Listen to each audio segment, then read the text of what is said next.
Nama aku Gray. Ya, sekarang mari mengenal tentang literasi digital. Apa sih literasi digital itu? Literasi digital adalah bentuk kecakapan dalam menggunakan media digital, baik untuk memperoleh informasi maupun berkomunikasi dengan memperhatikan nilai etika dan tanggung jawab. Lalu, kenapa harus melek literasi digital?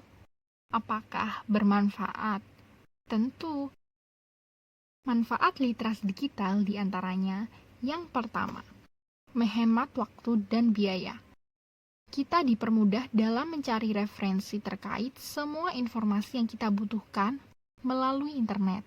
Pencarian tersebut dapat dilakukan di mana saja dan kapan saja, sehingga belajar dapat dilakukan dengan efektif dan efisien. Jika kita kesulitan dalam memperoleh buku bacaan di perpustakaan maupun di toko buku, kita dapat mengakses internet dengan banyak sekali pilihan situs-situs dan aplikasi penunjang belajar selain buku berbentuk e-book yang telah disediakan secara gratis. Selain itu, memiliki dampak baik pula untuk lingkungan dengan mengurangi penggunaan kertas. Yang kedua, memperluas jaringan. Dengan penggunaan internet, kita dapat menambah teman baru dari berbagai wilayah bahkan negara melalui akses media sosial seperti Facebook, WhatsApp, Instagram, dan lain sebagainya. Yang ketiga, dapat mempermudah dalam membuat keputusan.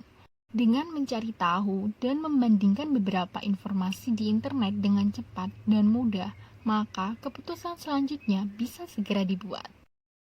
Mudik lebaran, sebaiknya beres-beres pulang atau enggak ya? Berita pada media A menyebutkan mudik tidak dilarang, tetapi berita pada media B, C, dan D menyebutkan mudik dilarang. Maka keputusan yang dibuat adalah keputusan untuk tidak mudik. Karena mayoritas berita pada media terpercaya memberitakan untuk tidak mudik sebab ada larangan dari pemerintah. Yang keempat, memperoleh informasi terkini dengan cepat, seperti adanya sidang live DPR atau sidang isbat untuk menentukan awal puasa, masyarakat dapat memperoleh hasil putusan secara real-time saat itu juga. Dan yang kelima, memperkaya keterampilan. Banyaknya informasi seperti tutorial dalam bentuk video maupun bentuk lainnya dapat memperkaya keterampilan dan pengetahuan pembaca maupun penonton. Contohnya, tutorial kerajinan tangan, tutorial membuat dalgona, dan tutorial menari atau bernyanyi yang baik. Sebagai pengguna internet yang cerdas, alangkah baiknya kita bijak dalam memperoleh dan membagikan informasi agar terhindar dari berita hoaks. Apa saja langkah-langkah yang dapat kita lakukan untuk menghindari berita hoaks? Langkah-langkah yang dapat dilakukan yang pertama, cek sumber berita. Informasi yang didapat berasal dari sumber berita yang kredibel dan terpercaya. Kedua, berbagi informasi dengan meluruskan informasi yang salah. Ketiga, tidak terprovokasi atau netral saat menerima informasi. Yang keempat, membandingkan informasi dari sumber satu dengan sumber yang lain agar didapat informasi dan data yang valid. Dan yang terakhir, perbanyak membaca. Membaca akan memperkaya referensi dan menjadikan kita bijak dalam berpikir.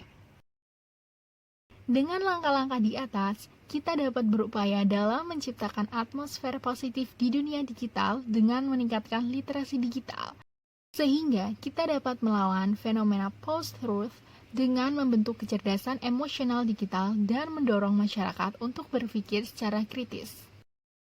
Terima kasih atas perhatiannya. Bye-bye!